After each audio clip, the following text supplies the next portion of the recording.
Hello achievers, how are you all. मेरा नाम उत्कर्ष मिश्रा और आज हम लोग पढ़ने जा रहे हैं अपने cell the unit of life का लेक्चर नंबर आई थिंक 3 होगा ये।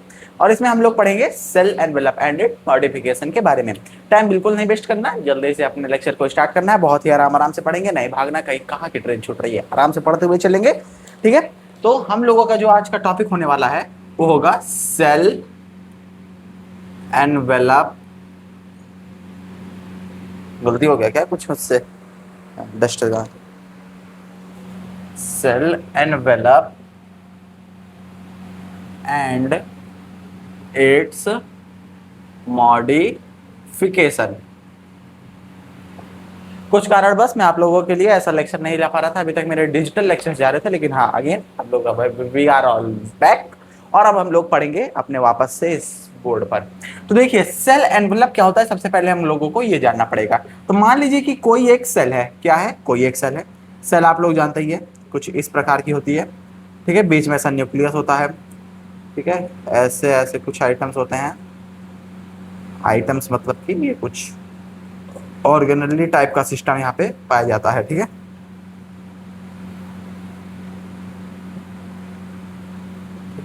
ऐसे यहाँ पे भी बना देते हैं एक मेसोसोम, कुछ इंक्लूजन बॉडीज ऐसे से ऐसे ऐसे कुछ ना कुछ।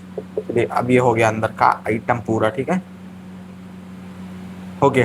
तो मान लीजिए कि ये हमारी एक सेल है, बहुत ही गंदी सी सेल बना है आई नो, लेकिन आप लोगों को अब इसी में समझना पड़ेगा। तो इसमें जो सबसे आउटर वाली लेयर होती है इसको बोलते हैं हम लोग क्या, सेल वॉल। इसके अंदर वाली लेयर को क्या बोलते हैं, सेल मेम्ब्रेन। क्या बोलते हैं, सेल मेम्ब्रेन, या फिर आप इसको प्लाज्मा मेम्ब्रेन भी बोल सकते हैं। इसके बीच में जो ये वाली लेयर पाई जाती है इसको बोलते हैं ग्लाइको कैलिक्स।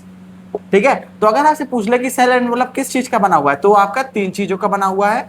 सबसे पहले आपका आ जाएगा सेल वॉल, उसके बाद आपका आ जाएगा क्या, ग्लाइकोकैलिक्स, एंड उसके बाद लास्ट में आपका क्या आ जाएगा, प्लाज्मा मेम्ब्रेन या सेल मेम्ब्रेन। ठीक है, प्लाज्मा मेम्ब्रेन या सेल मेम्ब्रेन आ जाएगा। तो मेनली आपकी जो सेल एनवेलप होती है वो 3 चीजों की बनी होती है। क्या क्या चीजें होती हैं, देखिए मैं एक चीज को 3 बार आपको बताना ताकि आपके दिमाग में बैठ जाए। रिवीजन नहीं करना, हम लोगों को पढ़ना उसके बाद सवाल लगाना है। रिवीजन में थ्योरी में समय नहीं बर्बाद करना, लेक्चर देखो सवाल लगाओ, ऑटोमेटिक आपको चैप्टर आ जाएगा। बस सवाल लगाओ, डेली 70-80 सवाल लगाओ।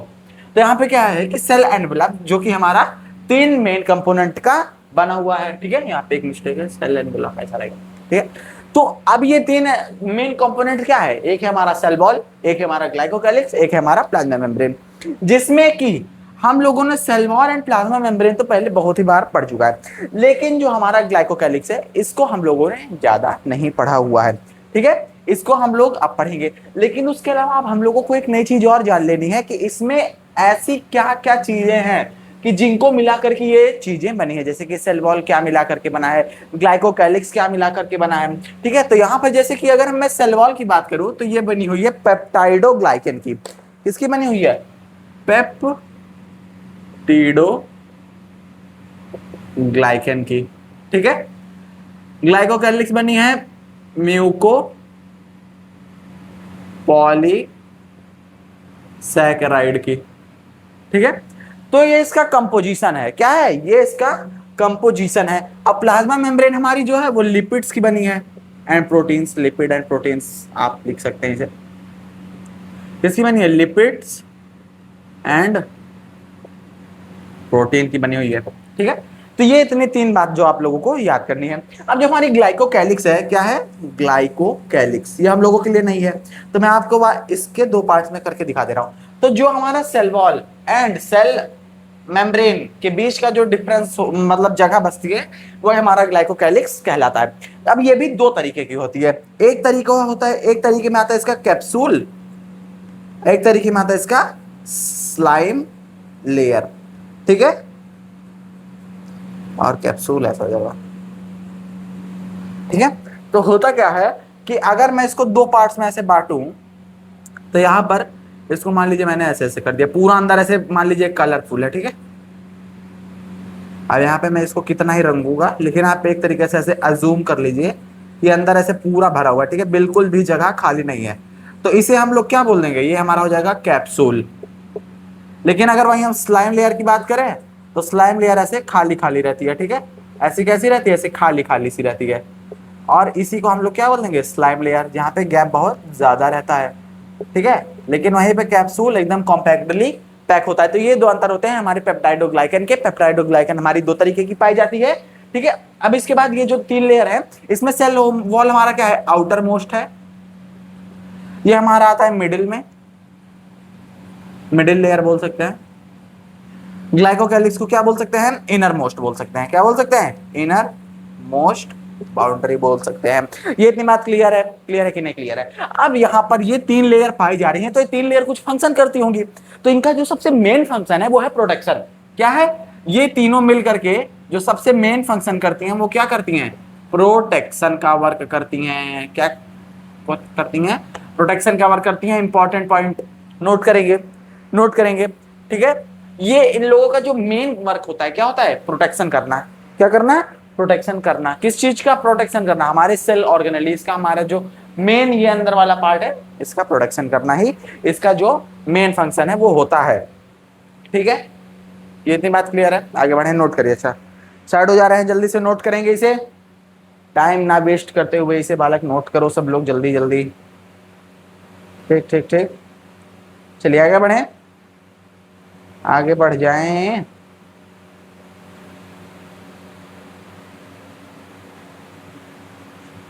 चलिए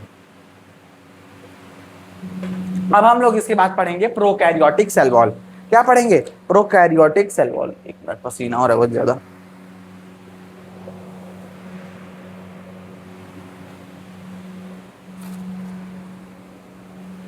चलिए अब मैं इसको इरेज कर रहा हूं और अब हम लोग पढ़ेंगे prokaryotic cell wall.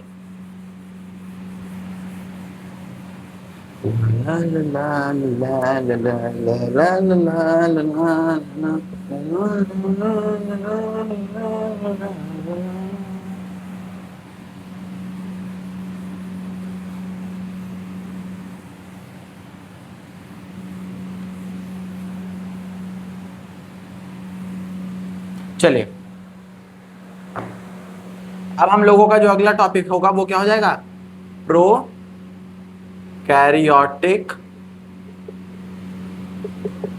Cell wall. अब यहां पर हम लोग पढ़ने जा रहे हैं प्रोकैरियोटिक सेल वॉल के बारे में। इसके पहले मैं आपको एक छोटी सी बात बताऊंगा कि हमारी जो ग्लाइकोकैलिक्स थी, क्या थी, ग्लाइकोकैलिक्स थी, वो किसकी बनी थी, म्यूकोपॉलीसेकेराइड। तो यहां पर जो हमारा म्यूको है इसकी अलग मतलब होते हैं, सेक्राइड का अलग मतलब। सेक्राइड का मतलब होता है कार्बोहाइड्रेट। इस चीज में बताना आपको भूल गया था। म्यूको का मतलब होता है म्यूकस, ठीक है, ये इतना मतलब होता है। छोटा सा कहीं पे भी आप गोला मार के इसको लिख लीजिए, ठीक है।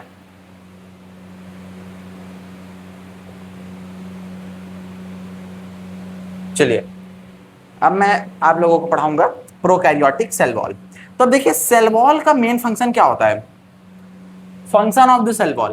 क्या लिखेंगे, फंक्शन ऑफ सेल वॉल। जल्दी से कमेंट बॉक्स में बताइए फंक्शन ऑफ सेल वॉल। सब लोग तीन तीन बताएंगे, तीन तीन सेल वॉल का फंक्शन, तीन तीन फंक्शन बताएंगे सेल वॉल का। तो फंक्शन ऑफ सेल वॉल में सबसे पहले जो फंक्शन आ जाता है वो आ जाता है प्रोटेक्शन, ठीक है। प्रोटेक्शन के बाद अगला चीज क्या आ जाएगा, फ्रेमवर्क प्रोवाइड करना, या आप बोल सकते हैं स्ट्रक्चरल फ्रेमवर्क। स्ट्रक्चरल फ्रेमवर्क को प्रोवाइड करना इसका मेन काम होता है। तो ये इसका क्या है, मेन काम है।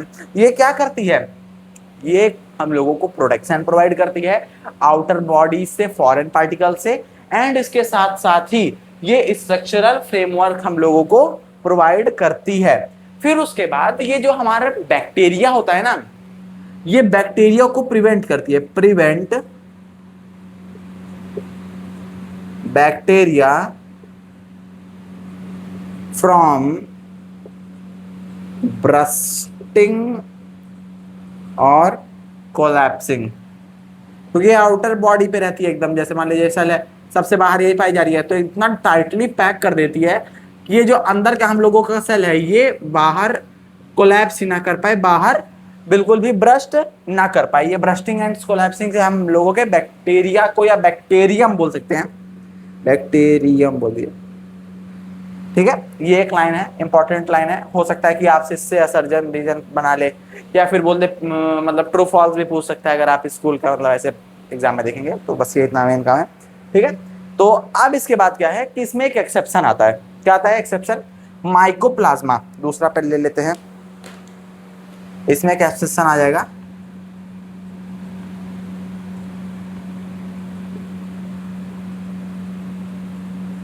इसमें क्या होता है कि सेल वॉल एब्सेंट रहती है, ठीक है। तो ये एक इसका एक्सेप्शन हम लोगों को यहां पर दिख जा रहा है, ठीक है। आगे बढ़े, आगे बढ़े बालक, ठीक है। अब देखिए जो बैक्टीरिया सेल वॉल होती है, मतलब प्रोकैरियोटिक सेल वॉल बोलिए, बैक्टीरियम सेल वॉल बोलिए, ये किस चीज की बनी होती है? पेप्टाइडोग्लाइकन। किसकी? पेप्टाइडोग्लाइकन की बनी होती है। अभी मैंने 2 मिनट पहले ये चीज आप लोगों को बताया था कि ये किसकी बनी होती है? पेप्टाइडोग्लाइकन की बनी हुई होती है। अब पेप्टाइडोग्लाइकन को अगर हम तोड़ के देखें तो इसका पेप्टाइडोग्लाइकन का भी अलग अलग मतलब होता है। क्या मतलब निकलेगा सर? तो सर इसका मतलब निकलेगा, पेप्टाइडो से आप बोल सकते हैं प्रोटीन, एंड ग्लाइकन से आप लोग बोल सकते हैं कार्बोहाइड्रेट। इसका मतलब हो जाएगा प्रोटीन, एंड इसका मतलब हो जाएगा कार्बोहाइड्रेट। इन दोनों को जोड़ के हम लोगों का क्या बनता है? पेप्टाइडोग्लाइकन बनता है। इसके अलावा आप क्या बोल सकते हैं? प्रोटीन के तौर पे आप यहां पे बोल सकते हैं एमिनो एसिड एंड शुगर। वही बात होगा एक तरीके से, एमाइनो एसिड प्लस शुगर, ठीक है। बेसिक बेसिक बात है, अब यहाँ पर कुछ हार्ड नहीं चल रहा है एकदम। अभी जान लीजिए इंट्रो चल रहा है। क्या चल रहा है आप लोगों का? इंट्रो चल रहा है, ठीक है। ये इतनी बात क्लियर है सबको, किसी को कोई भी तरीके की दिक्कत नहीं होनी चाहिए, होने भी नहीं चाहिए। अब यहाँ पर जो अमाइनो एसिड एंड शुगर बोल रहे हैं, तो शुगर में हम लोग क्या लेंगे? मतलब जैसे कि अगर शुगर की बात चली तो शुगर का यहाँ पर एक टाइप होता है। अभी ये मैं इरेज करने जा रहा हूँ, पहले सब लोग नोट डाउन करिए, बहुत इंपॉर्टेंट टॉपिक चलेगा। अब यहाँ पर रट्टा वाली चीज आ जाएगी आप लोगों की, ठीक है। पहले ही बता रहा हूँ, तैयार हो जाइएगा, डरा नहीं रहा हूँ, बता रहा हूँ, टेंशन मत लो। टेंशन लेना नहीं, टेंशन फाइंड करना है, ठीक है। अब देखिए मां, हम लोगों ने क्या कहा कि जो पेप्टाइडोग्लाइकन है वो एमिनो एसिड प्लस शुगर की बनी हुई है। तो शुगर इसमें दो तरीके के मिलते हैं हम लोगों को। क्या? एक होता है नाग, वो वाला नहीं, ये वाला नाग, एंड एक होता है नाग। नाग का मतलब होता है एन एसिटाइल ग्लूकामिक एसिड। क्या हो जाएगा? N acetyl glutamic acid. और नाम का क्या हो जाएगा? मतलब एन एसिटाइल म्यूरामिक एसिड, ठीक है। तो एन एसिटाइल पहले दोनों में लिख देंगे, यहां पे भी क्या आ जाएगा? N acetyl. ये दो चीजें वो हैं जो कि दोनों में कैसी हैं? एकदम सेम सेम है। अब इसके बाद वाली अलग हो जाएगी। यहां पे जी से क्या हो जाएगा? ग्लूकोजा मीन हो जाएगा, और एम से क्या हो जाएगा? म्यूरामिक हो जाएगा। यहाँ पे एसिड एंड यहाँ पर भी एसिड, ठीक है। अब इन दोनों को भी जो जोड़ेगा, नाग प्लस नाम करेगा, इसको जोड़ने वाले को बोलेंगे बीटा 1,4 ग्लाइकोसिडिक बॉन्ड, ठीक है। इसको हम लोग अब ये कहेंगे सर ये क्या ही एक नया चीज बता दिए। तो ये हम लोगों का चैप्टर 2 ऑफ जूलॉजी, जिसको कि हम लोग बायोमॉलिक्यूल्स बोलते हैं, उसमें पढ़ेंगे, ठीक है, ठीक है। अभी के लिए आप लोगों को एक काम करना पड़ेगा, क्या? रट्टा मारना ही मारना पड़ेगा, ओके। अब अगले टॉपिक पर चले, ठीक है। अब हम लोगों का जो अगला टॉपिक है वो है क्रिश्चियन ग्राम के ऊपर। मैं थोड़ा सा साइड हट जा रहा हूं, आप लोग इसको एकदम बढ़िया से पहले लिखिए, पूरी चीज लिखिए, कुछ भी आप लोगों को छोड़ना नहीं है बालक, समझे बालक। चलिए आज ग्राम स्टेनिंग पहले अभी कवर करते हैं।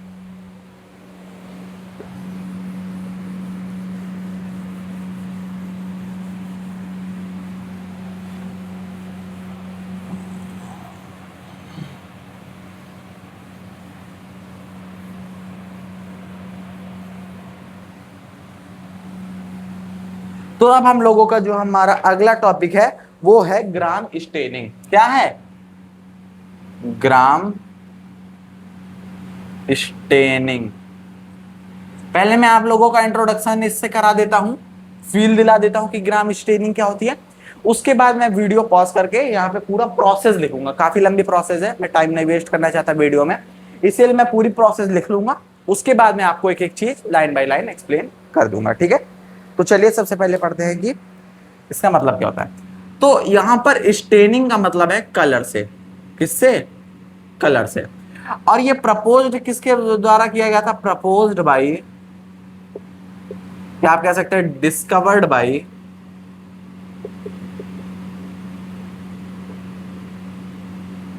क्रिश्चियन ग्राम।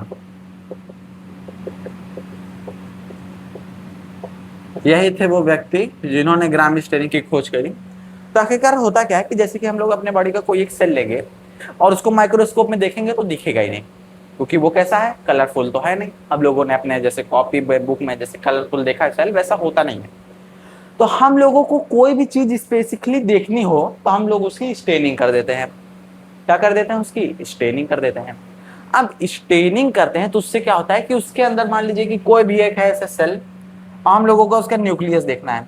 तो न्यूक्लियस जिस कलर को अडेप्ट करता हो वो स्टेन उसमें डाल देंगे। तो न्यूक्लियस मान लीजिए कोई एक कलर अडेप्ट कर लिया, ब्लू कलर अडेप्ट कर लिया मान लीजिए। अब जब आप माइक्रोस्कोप में देखेंगे तो आपको न्यूक्लियस अलग कलर में दिख जाएगा, ब्लू कलर में दिख जाएगा। तो यही फायदा होता है हम लोगों का ग्राम स्टेनिंग का, अलग अलग कलर से अलग अलग चीज को देखने के लिए अलग अलग तरीके से। तरीका वही होता है लेकिन अलग अलग तरीके से उसको मतलब कि स्टेन किया जाता है।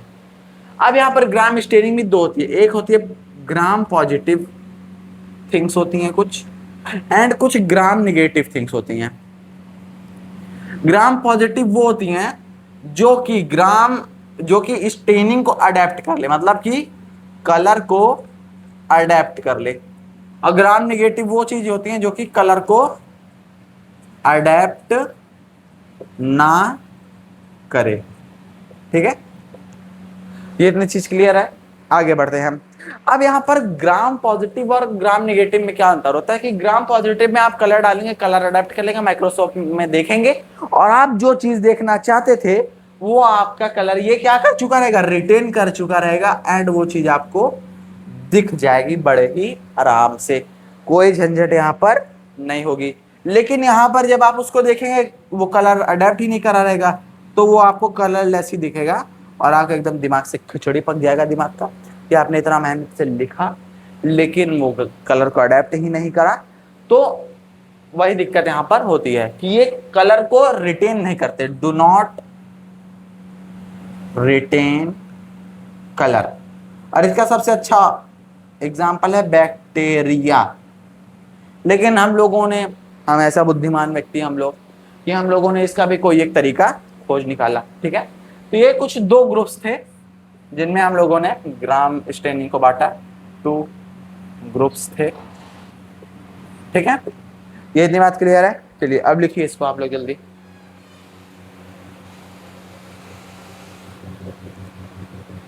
क्लियर है इतना चीज? आगे बढ़े, लिखो लिखो लिखो लिखो। चलिए ये हो गया, आगे बढ़ते हैं इसको इरेज करते हुए। और इसके बाद मैं सीधा आप लोगों के लिए लगाऊंगा स्लाइड।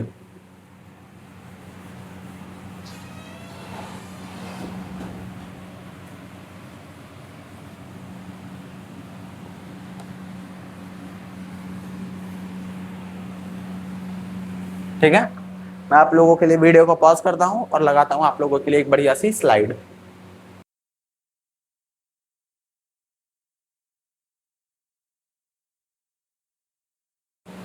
हाँ अभी सुनाई दे रहा है? तो अपन लोगों का यहाँ पर नेक्स्ट स्लाइड रेडी है। तो ये पूरा प्रोसीजर है जो कि ग्राम स्टेनिंग में होता है, लेकिन उसको पढ़ने से पहले हम लोगों को ये चीज पढ़ना रहेगा। तो होता क्या है, कोई भी अगर चीज है जिसको हम क्लासिफाइड कर रहे हैं कि एक रिटेन कर लेता है स्टेन को, स्टेन को रिटेन नहीं करता, तो इसमें जो रिटेन कर लेगा वो ग्राम पॉजिटिव, जो नहीं रिटेन करेगा ग्राम नेगेटिव। तो जो ग्राम पॉजिटिव होता है उसका जो सेल का स्ट्रक्चर होता है उसमें हम लोगों को प्लाज्मा मेम्ब्रेन देखने को मिलेगा एंड पेप्टाइडोग्लाइकन देखने को मिलेगा। सेल वॉल तो किसी में भी नहीं मिलेगा, चाहे वो हम लोगों का ग्राम निगेटिव हो या फिर ग्राम पॉजिटिव हो, क्योंकि ये बैक्टीरिया की बात चल रही है और बैक्टीरिया में सेल वॉल नहीं होती है। ठीक है, तो यहाँ पर ये दो चीज मिलेगी। लेकिन वहीं पर जो स्टेन नहीं रिटेन कर पा रहा ग्राम निगेटिव, उसमें एक एडिशनल लेयर मिल जाती है एलपीएस, मतलब कि आई थिंक सो लाइपोपॉलीसेक्राइड करके, हाँ लाइपोपॉलीसेक्राइड, किसकी, लाइपोपॉलीसेक्राइड की एक बाहर एक और लेयर बन जाती है जिसकी वजह से स्टेन अंदर तक पहुंच नहीं पाता। एंड एज अ रिजल्ट हम लोगों को क्या देखने को मिलता है कि उसमें कलर स्टेन हुआ ही नहीं। तो इसी वजह से कलर स्टेन नहीं होता, मैंने ये रीजन आप लोगों को बता दिया। ठीक है, अब प्रोसीजर देखते हैं कि कैसे हम लोग ग्राम स्टेनिंग करते हैं। अब आप लोगों को कांच की एक स्लाइड लेनी है, उस स्लाइड में एक स्मीयर लेना है, स्मीयर बोल रहा हूँ, सैंपल लेना है। सैंपल में आप क्या लिख सकते हैं कि कर्ड लेंगे, कर्ड का वो जो पानी वाला पार्ट रहता है, दही पूरा व्हाइट वाला नहीं लगना है, उसका सिर्फ वाटर एक ड्रॉप डाल देना है। उसके बाद मान लीजिए कि कोई एक स्लाइड है ऐसी, मान लीजिए कि एक स्लाइड है जिसमें आपने एक ड्रॉप डाल दिया है कर्ड, तो एक दूसरी वैसी ही स्लाइड लेंगे आप और स्मीयर बनाएंगे। स्मीयर मतलब एक उसकी पतली लेयर, तो यहाँ पर कोने में डालेंगे और ऐसे उसको खींच देंगे। क्या करेंगे, ऐसे ऐसे उसको ऐसे खींच देंगे, तो पूरे में एक पतली सी स्मीयर यहाँ पर बन के रेडी हो जाएगी। फिर उसके बाद हम लोग उसमें एक क्रिस्टल वॉयलेट नाम का हम लोग क्या उसमें स्टेन मिलाएंगे, स्टेन करेंगे उसको क्रिस्टल वॉयलेट नाम के एक स्टेन से, जो कि हम लोगों को लास्ट में ब्लू कलर देता है। फिर जब हम लोग उसको स्टेन कर देंगे, उसमें स्टेन डालेंगे, उसके बाद उसमें हम लोग आयोडीन भी मिलाएंगे एज अ मॉडरेंट। फिर उसके बाद जो हम लोगों का एक्सेसिव चीज वहां पे बच जाएगा, जैसे बहुत सारे कलर वगैरह वहां पे पड़े रह जाएंगे, उसको हम लोग अल्कोहल से वॉश कर लेंगे। क्या कर लेंगे, वॉश कर लेंगे, मतलब कि धो लेंगे। इसके बाद हम लोगों का जो बैक्टीरिया कलर रिटेन कर लेगा वो अपना ब्लू कलर ले लेगा और ये हम लोगों का ग्राम पॉजिटिव हो जाएगा। लेकिन वहीं पर कुछ रहेगा जो कि अल्कोहल से धोते ही कलरलेस हो जाएगा, मतलब कि वो कैसा है, ग्राम नेगेटिव है। तो ऐसे में क्या करेंगे अपन लोग, फिर से उसको सेफ्राइन से करेंगे स्टेन। नहीं हुआ ना, नहीं माना ना अपनी बात, किससे, क्रिस्टल वॉयलेट से नहीं हुआ स्टेन, अब बताता हूं मैं, तुमको सेफरिन से करूंगा। फिर वो लोग पिंक कलर को रिटेन कर लेंगे एंड हम लोग इसको बोलेंगे ग्राम नेगेटिव, एंड हम लोगों को फिर वो स्लाइड पिंक कलर में दिखेगी, जो कि हम लोगों को किसमें, ब्लू कलर में दिखनी चाहिए थी। That's the procedure of gram staining. समझ में आया, चमका, clear, all is well done. नहीं समझ आया कमेंट बॉक्स में डालो, आप लोगों की वीडियो बनाऊंगा, कुछ भी करूंगा, लेकिन आप लोगों को सोल्यूशन पहुंचाऊंगा। इतनी बात क्लियर है, ठीक है, आगे बढ़ते हैं। और इसके बाद अब हम लोग अपना नेक्स्ट चीज स्टार्ट करते हैं, जिसको बोलते हैं क्या, प्लाज्मा मेम्ब्रेन, पीएम को स्टार्ट करेंगे अब। ठीक है, देखिए प्लाज्मा मेम्ब्रेन जो कि आपकी सबसे इनर मोस्ट लेयर होती है, किसकी, किसी भी सेल की, क्या होती है, सबसे इनर मोस्ट लेयर होती है। तो अगर हम लोग प्लाज्मा मेम्ब्रेन की बात करेंगे तो सबसे पहले उसमें हम लोग की बात जो छिड़ती है टॉपिक, वो रहता है हम लोगों का मीजोजोम। मीजोजोम से ही लेकर के हम लोगों की पहली बात छिड़ती है, पहली बार मतलब खुलती है, पहला वही टॉपिक रहता है, उसी पे सब हम लोग सबसे पहले बातचीत करते हैं। किस पे बात करते हैं, मीजोजोम। तो अब हम लोग पढ़ने जा रहे हैं प्लाज्मा मेम्ब्रेन, और इसमें भी हम लोग सबसे पहले क्या पढ़ेंगे, मीजोजोम। मैं आपको बता दूं कि मीजोजोम होता कहाँ है। अगर मान लीजिए कि ये कोई एक सेल है, ये उसकी सेल वॉल है, तो इसके अंदर का जो ये रहेगा हम लोगों का पार्ट, मतलब कि ये वाला, यहाँ पे कुछ ऐसा आइटम बन जाता है, अंदर के साइड का एक ऐसा पार्ट बन जाता है, और इसी को हम लोग क्या बोल देते हैं, मीजोजोम।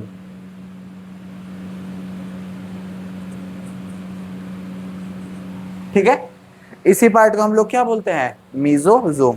और ये तीन तीन तरीके में बन सकता है, ये ऐसे बन सकता है,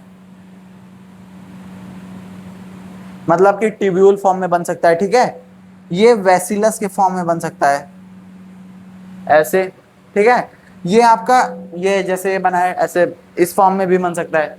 ये आपका कौन सा फॉर्म है, लैमिले। ये आपका कौन सा फॉर्म है, ट्यूब्यूल। ये आपका कौन सा फॉर्म है, वेसिकल। वेसिकल मतलब छोटा सा पार्ट बन जाएगा, वेसिकल के फॉर्म में बन जाता है। ये इतनी बात क्लियर है सबको, ये इतनी बात क्लियर है, ठीक है। ये एक स्पेशलाइज्ड मेम्ब्रेनस स्ट्रक्चर होता है जो कि हम लोगों के प्लाज्मा मेम्ब्रेन के फोल्डिंग से फॉर्म हो जाता है एंड हेल्प करता है किसमें, बहुत सारी चीजों में हम लोगों को ये हेल्प करता है, मदद करता है, ठीक है। ये इतनी बात क्लियर है। चलिए लिख, अब इसकी डेफिनेशन लिखेंगे। आ specialised structure formed by the formation of formed by the folding of plasma membrane,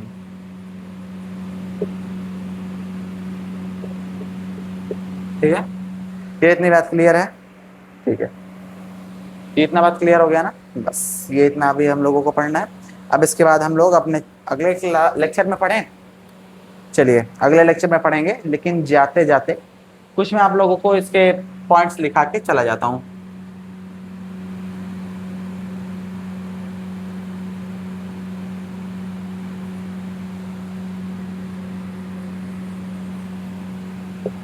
देखिए जैसे कि जब प्लाज्मा मेम्ब्रेन होता है तो वो कुछ चीजों में हम लोगों की मदद करता है, और वो किस चीज की मदद, चीजों में हम लोगों की मदद करता है, हम लोगों को अब वही पढ़ना है, ठीक है।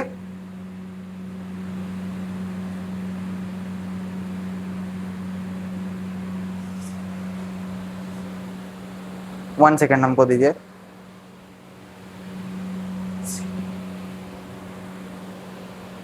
ठीक है, मैं आप लोगों को एक मजेदार चीज सिखा के जाता हूं अभी जाते जाते।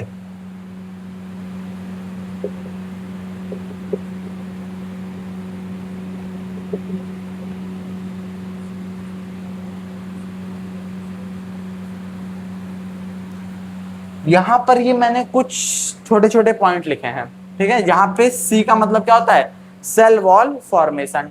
डी का मतलब क्या होता है, डीएनए रेप्लिकेशन।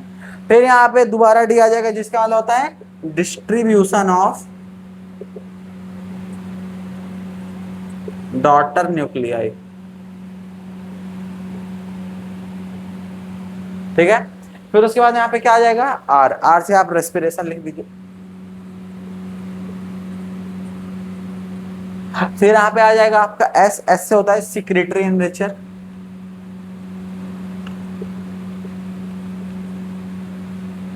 फिर लास्ट में आ जाएगा आपका आई। आई का मतलब होता है इंक्रीज सरफेस एरिया।